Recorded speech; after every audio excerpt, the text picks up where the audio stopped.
Aš jums rekomenduosiu, bet jūs galite per savo protelį praleisti, priimtiną, nepriimtiną kiekvieną atsakomybę. Pirma, valgykite, kiek galit liesus produktus. Pieną, jogurtą, varškę, sūrį, nes juose yra daugiau kalcio. Tvirtėja kaulai ir gerai yra medžiagų apykaita. Antra, valgykite, žinoma, pagal išgales, daržoves ir vaisius kelis kartus per dieną. Ypač saikingai vartokite riebius maisto produktus. Pavyzdžiui, aš galiu pasakyti, aš atsisakiau riebalų, lašinių, taukų, kokių nors ir kitų riebių dalykų, kiaulienos ir taip toliau. Žinoma, yra žmonių, kurie negali išlaikyti ir taip toliau. Bet čia yra daktarų rekomendacija, kadangi šiandien sveikatos abėcėlė. Taip? Bet kaip žemaitis be lašinių? Populiariai. Valgyk leisą mesą ir įsivaizduoju, ką valgo lašinis. Mokytojai, čia aš ką pasakyti. Toliau, kolegos, nu juk nepykit, bet aš patariu, ką mokslas, aš turėjau jums davęs per abėcėlę. Bet mokslas prieštarauja. Vieną kartą sako, kitą kartą. Jo, tai Ir sako, kad galima lašinius sudėtus, truputį. ir kiaušinius galima. Bet matot, kas yra? Kiek nori. Ponia, bet aš noriu pasakyti. Yra žmonių, man pavyzdžiui, Urbanas, mano kurso draugas, susirgo hepatitu ir laikėsi varškės, kitų dalykų labiau laikėsi, tų dalykų labiau geltonavo. Pradėjo valgyti tai, kas jam priimtina, jis tikrai pagerėjo. Bet čia yra pavieniai atvejai, bet daugumoje vis viena lygybė. Lygiai jeigu šiandien sakyčiau, valgykit lašinius kiek norit, valgykit tą, kiek norit, lygiai bus kaip su alkoholiu. Atėjo daktaras, reiškia, ligonis pas daktarą ir sako, kiek aš galiu išgerti per dieną šnapšą? Ne. Sako, kiek jūs gerite? 100 gramų. Tai sako, į dieną 100 gramų. Tai tikrai reikia išverti. 100 gramų būtų rūgyti žmonės, jūs gali tikrai pasilašyti cholesterolio mažinimui. O tas pasirodo taip, daktarai kiekvieną dieną girta. Daktaras kiekvieną dieną atėjo, sako, a kodėl tu girtas, aš tau patariu 100 gramų. Bet sako, aš tą dieną gainu pasakyti daktarą. Ir kiekvienas laukia, kiekvienas 100 gramų. Yra patarta naudoti gerti kuo daugiau lašelių. Patarkime išlaikyti tokią, kiek įmanoma formą. Gero žmogaus yra daug.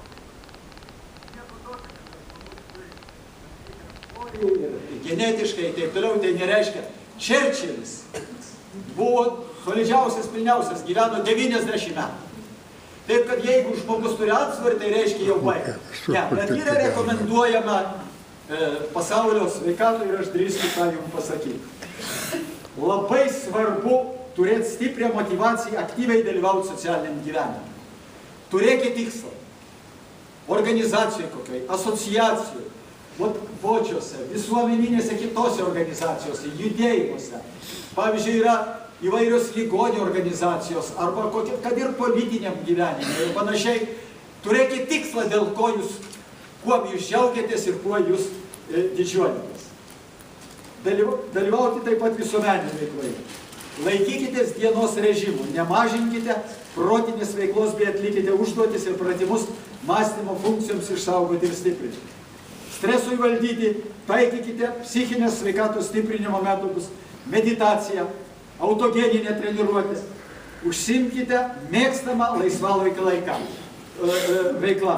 Aš noriu pasakyti, pavyzdžiui, aš patariu ir didelio rango žmonėm ir taip toliau, pabūna 2-3 valandas įtampoj, sėskite į mašiną, išvažiuokite, pavizituokite objektus, praeikit kur nors ir vyksta statybos, mokyklose, kur nors atsitraukit trumpai.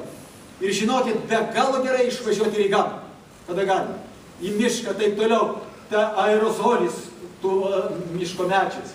Ar prie jūros nuvažiuoti, pavaikščiokit, turi labai, labai didelę reikšmę. Na, kartais atsako, turėkit motivaciją saugot nervus, nesinervuokit, taip toliau.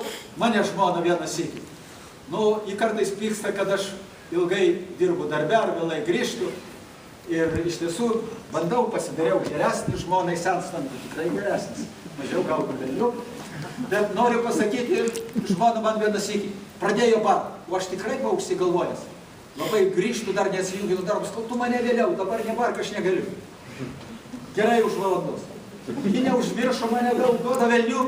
Nu aš sakau, dabar tikrai aš negalvosiu, ką tu sakai vėliau. Ji užsiuto, tai išskirk laiką, kada tave galima barti. Tai aš taip juokdamas sakau, Dana, nu kuris durnas vyras bus, išskirs laiką, kada tave barti. Nu čia negaliniai, tie parimai, kada jau išeina tada.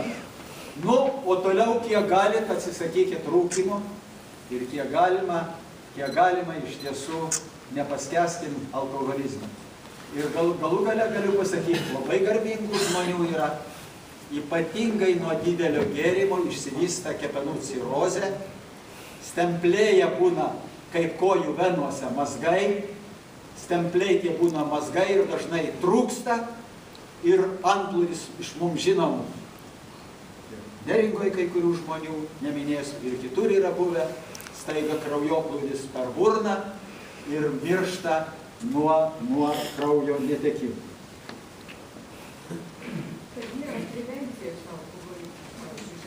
Tai vot, aš atsivedžiau ir dabar vyriausybė priėmė programą, kaip žinodamas aš tamstai pasakysiu. Dabar žiūrėkit.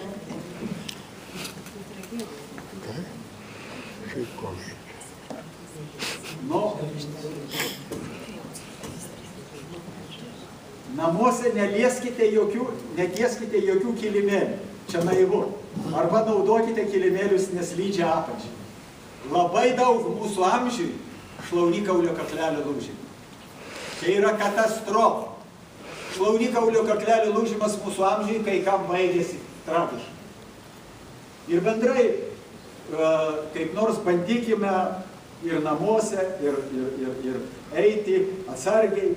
Įsitikinkime, kad visi kambariai, laiptai ir balkonai gerai apšviesti, šviesa neakina. Saugiausiai, jei šviesos jungiklis yra prie pat įėjimo į miegamąjį. Įsigykite lempą prie lovos. Prieš keldamės iš lovos minutėlę pasidėkite ant krašto, giliai įkvėpkite. Labai dažnai būna atsikelia ir pirmin. O pakeitė iš horizontalios į vertikalę, sutriko kraujotaka ir krenta. Mūsų amžiui taip. Žiūrėkite, kad naminiai gyvūnėliai nesimaišytų po kojomis.